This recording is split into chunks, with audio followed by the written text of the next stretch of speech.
So Republican debate. What are your takeaways?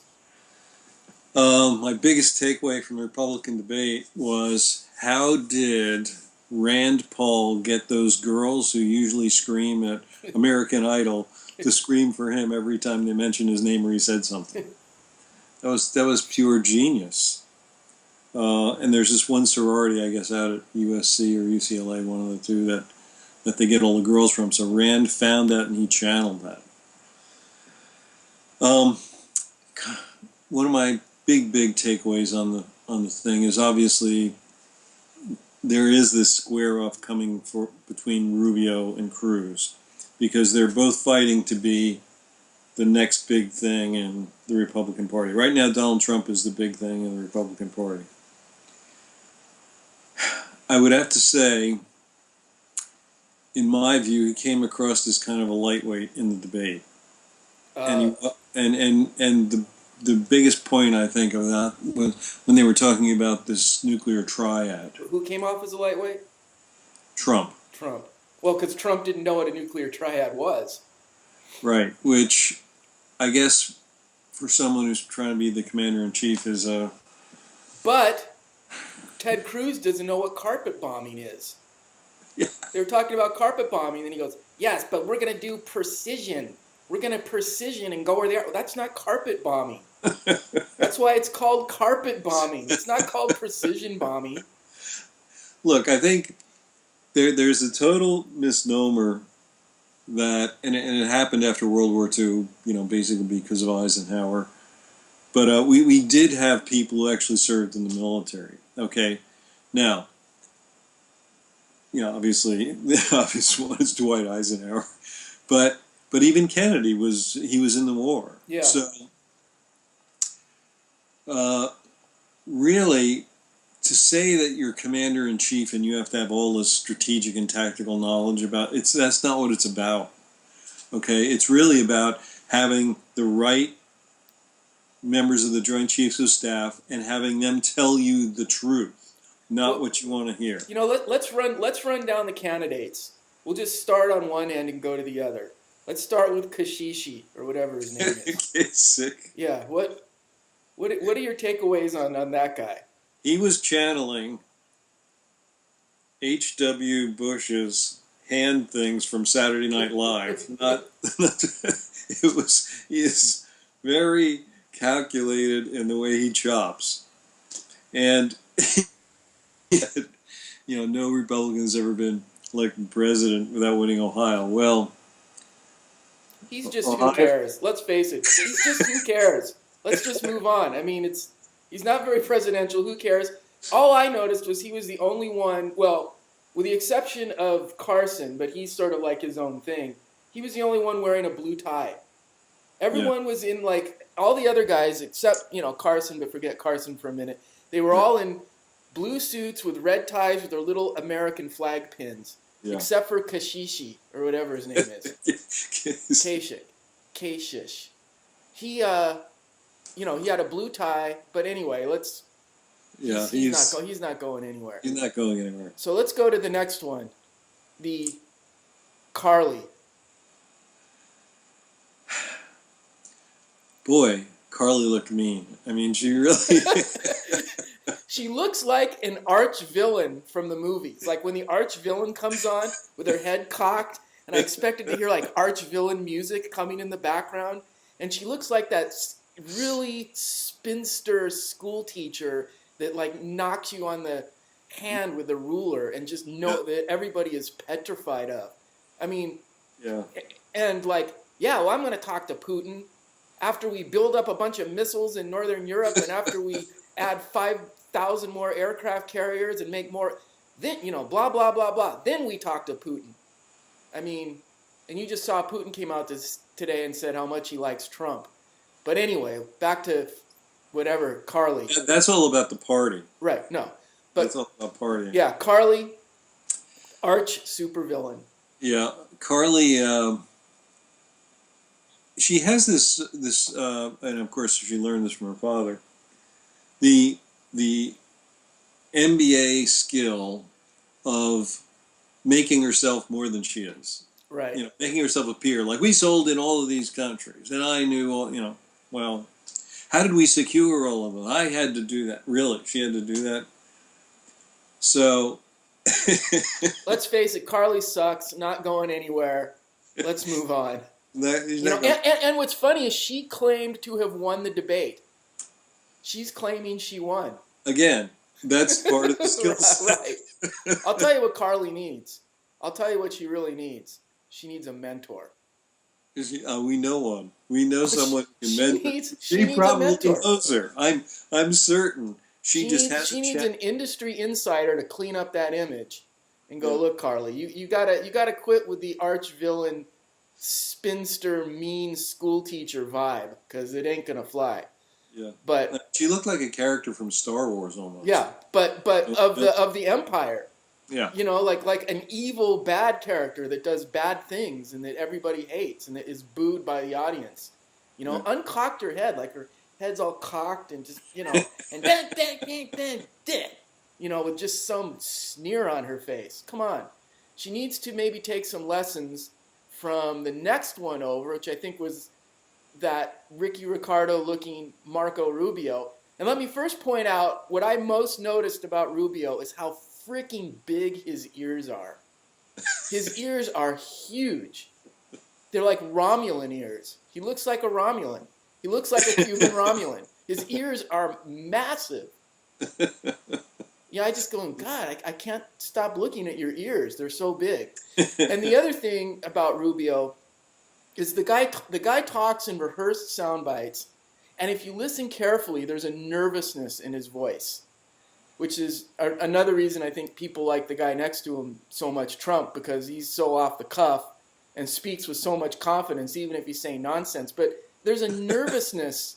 There's a nervousness in Rubio's voice, and the guy's just, I can't believe he's trying to be the anti-immigration candidate now, and had his views been in play, he wouldn't even be in the country. He wouldn't even been born in this country, So what your Stoney's Rubio takeaways? Well, he's a professional politician who is supported by the old-time Republicans. No question about that. He and Cruz basically are again, they're fighting to be the person. And I think he's not ready for prime time. You're picking up on the nervousness is exactly right. There's no real self-confidence there. He also knows that he's kind of been doing a bit of flip-flopping as a convenience. And everybody, now that we can keep all these sound bites on the internet and so forth, everybody's going to be calling them out on certain things. However, I think he did. He is perhaps even potentially, if Trump gets the nomination, which I don't think is a done deal yet. I really don't. If he gets the nomination, then I think Rubio or Cruz or even Christie might be like vice presidential hopeful. Hopeful. I didn't say Trump was going to pick them, but their hope would be that they stay in play. Well, if any of those three, and it was obvious from the debate, it would be Trump and Cruz. Right. Those guys, they're boys. They're boys.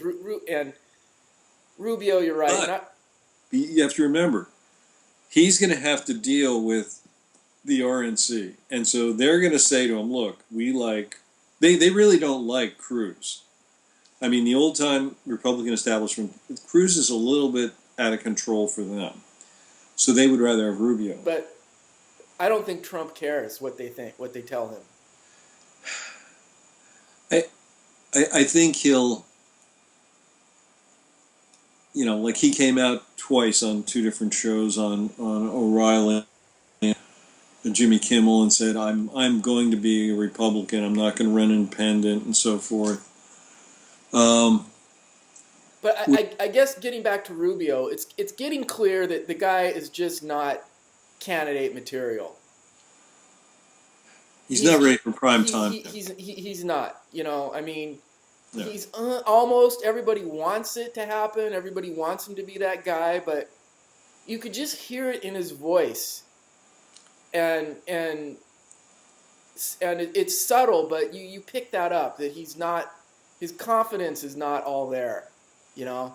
Well, he has this about him. I think it's not really that he doesn't think he's capable. I think what he really is worried about is the way they have these things structured is they're sound bites. Everything has to be a sound bite. So he's nervously trying to get out all the stuff he practiced in that short time frame. Right. And so. But what it shows is he's not in command of himself. He's trying to be in command of what he's being told to be in command of. Well, that's like most politicians. Yeah. Hillary's the same. Oh yeah. Except she's more practiced. She's more practiced, and she has Bill helping her out, who's and he's the best that there is. Yeah. So she's got the best of the best coaching her. Yeah. But so, Rubio probably didn't hurt himself, but he didn't help himself, and he needs to help himself to break out. And you're right, it's him and Cruz, and they're sort of the same person in a way. They're both Cuban, young, first-term senators, blah blah, trying to sell themselves on how tough they are. And we'll get it. We'll go through the candidates maybe, and then do our overall theme of it. So next to Rubio, you have Ben Carson. He didn't even show up. I mean, in his opening statement when he had that huge pause, it was like, didn't you practice your opening statement? He seems a little stoned, doesn't he? Like he smoked a little weed before the. He does strike you that way, or maybe it's just Prozac or something. I mean, I know he's not stoned. I know he's not really stoned, but he seems kind of stoned. He's just kind of talking slow and mellow, and exactly. If we need to kill women and children, I have no problem with that. That's fine. We need to do what we got to do. Let's bomb the hell out of people. I'm okay with that. So Carson, he's really not. He's just going downhill. He's pretty much Herman Cain'd. He's had his moment, and it's where are his supporters going to go? So now we get to the front and center. Dun dun dun dun dun dun dun dun. Trump.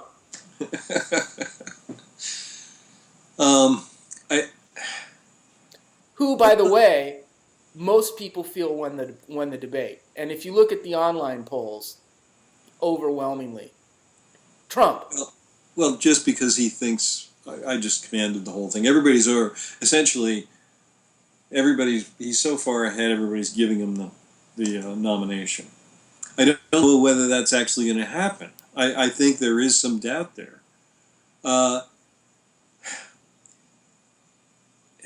His lack of any kind of specificity to do with the military it was alarming. It was actually alarming to me.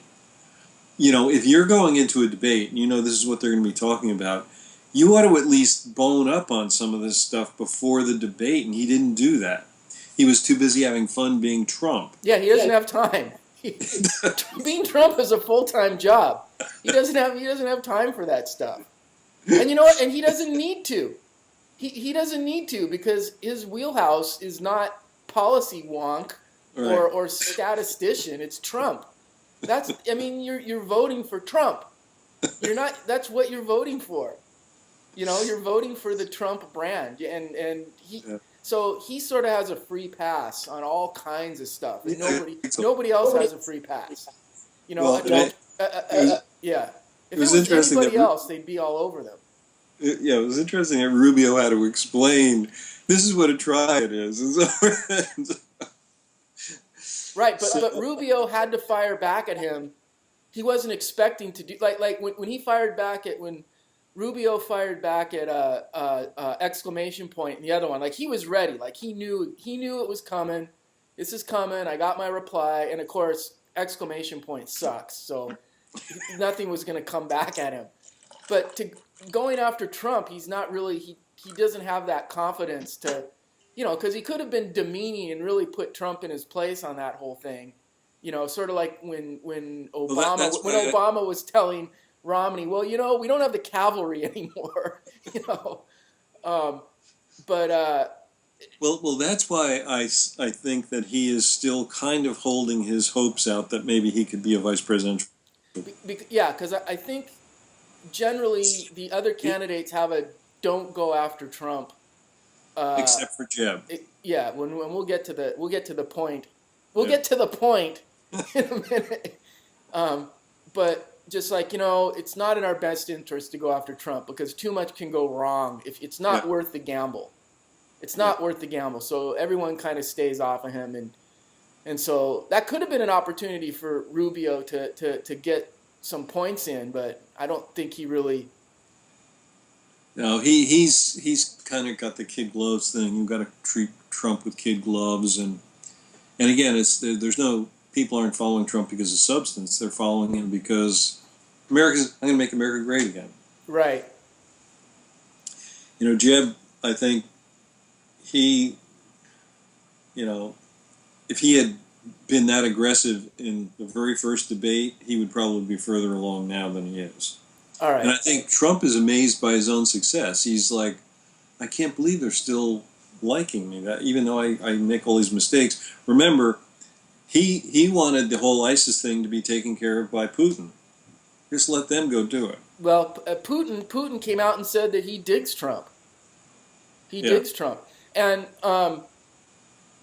it seems the thing with Trump is that he doesn't talk like a politician, and even though he's a billionaire, the way he talks, it connects people to him. Like he talks like I do, he talks like me and my friends do because he doesn't talk in pre-thought out sound bites and something that's obviously he just talks off the cuff.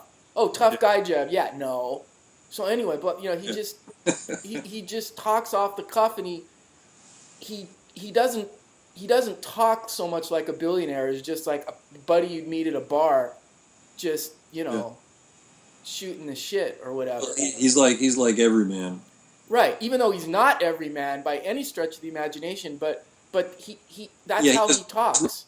In fact, he has no real concept of what the average person is going through in their daily life. No, but he says things that people might be secretly thinking about, especially with the whole political correctness. And it feels more like when Ben Carson goes, yeah, we have enough of this political correctness. We have to stop this political... Or when your buddy Kasich takes the advice from his daughter. Right. My daughter said, I mean, that's sounding like a television executive, and not the commander in chief, Yeah. So, So Trump, he's hitting people like short term emotionally, and the other guys just suck so badly as candidates that there's nothing to counter that. But having all of these other people up there helps him, because if there were only two people up there or three, and remember when he goes into a debate, if he's the nominee against Hillary or Bernie, it's only going to be two people. There aren't going to be 9 people there, and I'm kind of worried. I don't think Trump is going to do his homework for those debates. I really don't. I think he's going to be just, well, I'm a billionaire. That I'm going to make America great again. But that might be enough with the Republican Party. That might be enough. Well, let's well, go next. I'm talking about the general election, though. If it might be enough for the Republican Party, and if you look at it, it's going to depend on who he's running against in the general election. Yeah. Because if he's running against Bernie, he's toast. He's straight up toast against Bernie. Well, Bernie. I mean, if Bernie were to run against anyone, he would want to run against Trump. Yeah, I mean, it would.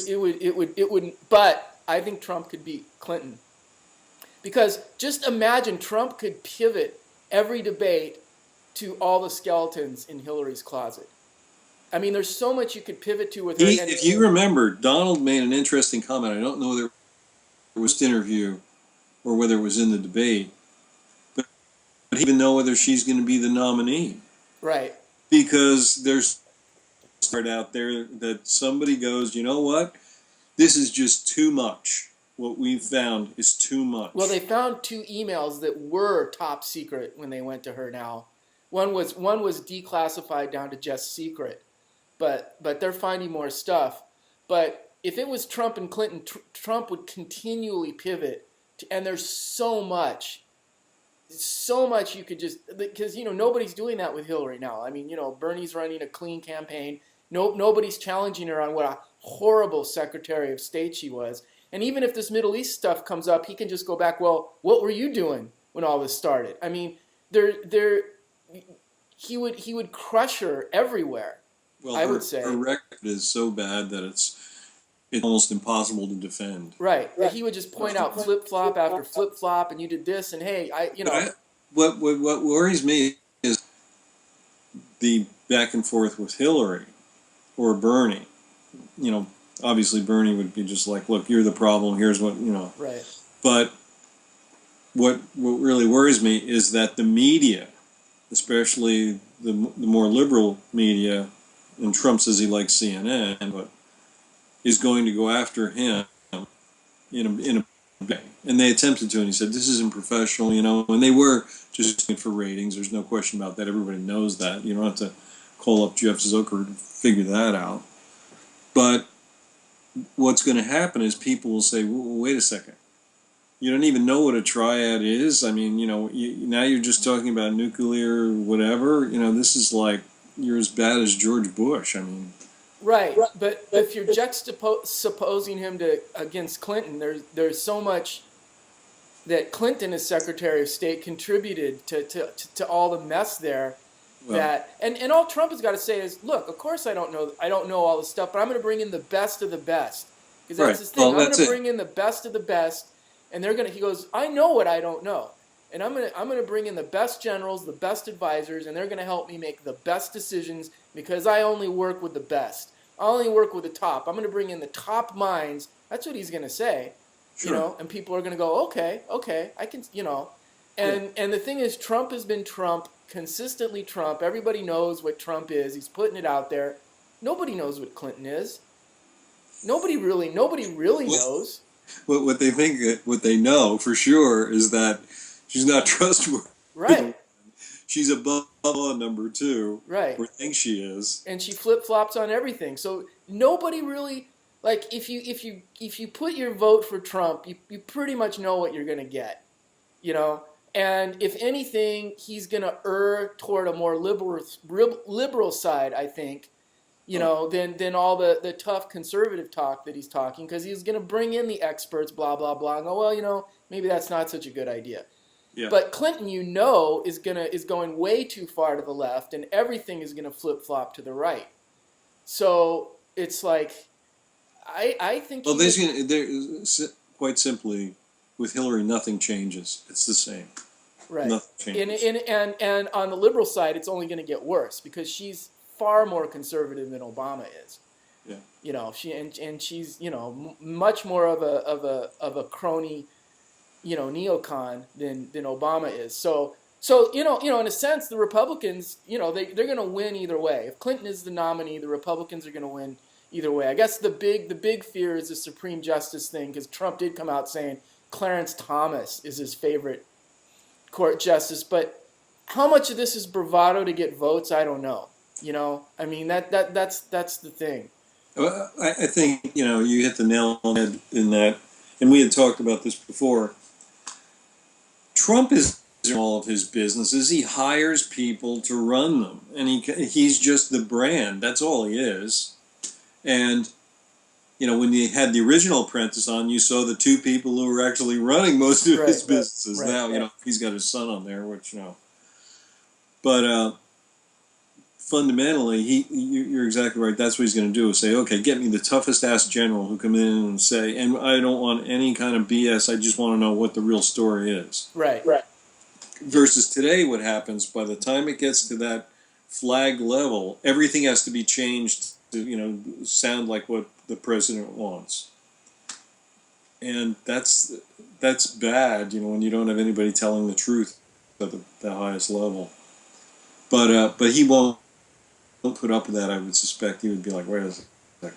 You know, what? How did you just blow this for me? You know, don't next time you do that, your ass is fired. That's what. So, if anything, in this debate, the Trump juggernaut does not slow down. Not in this debate. Doesn't slow down. All right, next to Trump is the diabolical one. Mm-hmm. The diabolical one. Yeah, he certainly is becoming everything we thought he was going to become. I mean, he is very calculated. I think he's playing everybody. I really do. I think he's just adding up all the pieces or whatever I need to do to get there. My downside is I become Trump's vice president. That's my downside right now. And you know, you can't really have a Trump Christie ticket because, you know, you'd have a New Jersey and a New York guy going at this. We haven't even gotten to Christie, but Christie just sucks. But we'll get to him in a second. Yeah, I think Cruz he's played it very well so far, and if and this is the big if all the other supporters, I think Trump is maxing out. He's very close. Jeb has got enough money; he's going to stay in it forever. I suspect Christie will end up dropping out. We know Kasich is dropping out. We know Santorum. I mean, all these people are going to go by the wayside. But when it comes down to Trump and Cruz, it could be a battle. It could be a battle.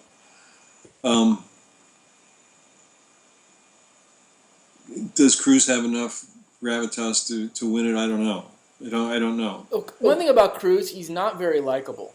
I mean, he's a good speaker. He's folksy, but you know, there's just something about him, and you know, he's got kind of a, you know, if he had more of like a deep, rich baritone voice, and looked like Mitt Romney, because Mitt Romney looked presidential. It's like Mitt Romney had all the tools, but he was just sort of a dork, you know.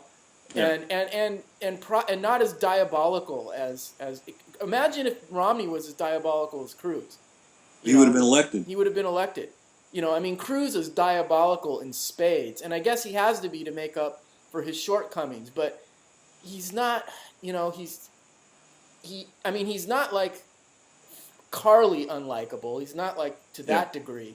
I mean, he is folksy. He is folksy and a good speaker, but he's just like that car salesman that you just know you got to get away from because you know he's going to sell you something that sucks. You just know it, but yet, you know, whereas like Bill Clinton is that salesman who you go, here's my money.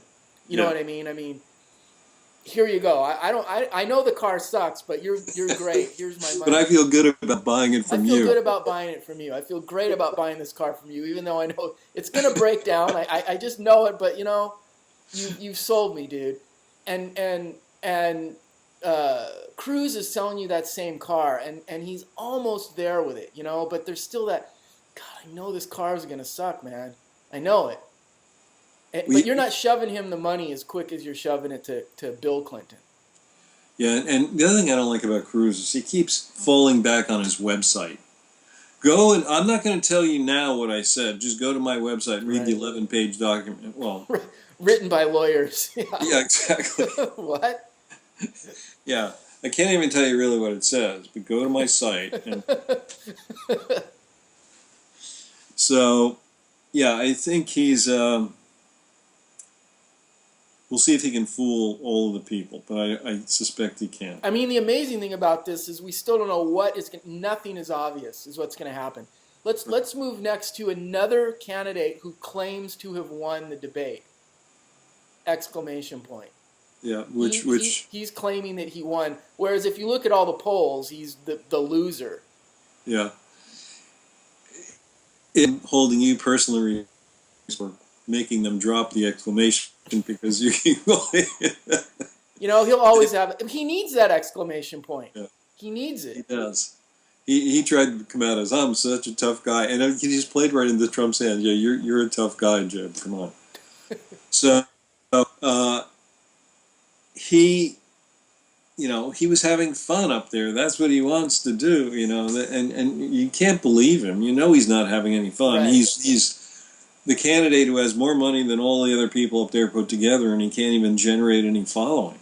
Well, truthfully, it was his best debate, and if he wasn't the joyful tortoise, if he wasn't Jeb, he would have done pretty good, but it would have been okay. Yeah, he just was okay. But because he is exclamation point, it's like, who cares? At this point, it's like, yeah, whatever.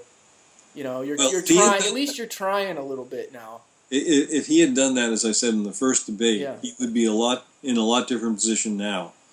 But now you've seen him. He appears desperate, really. Now Right. I take the gloves off on everybody. He's like going after everyone. So, I mean, except those people obviously who don't even count. But,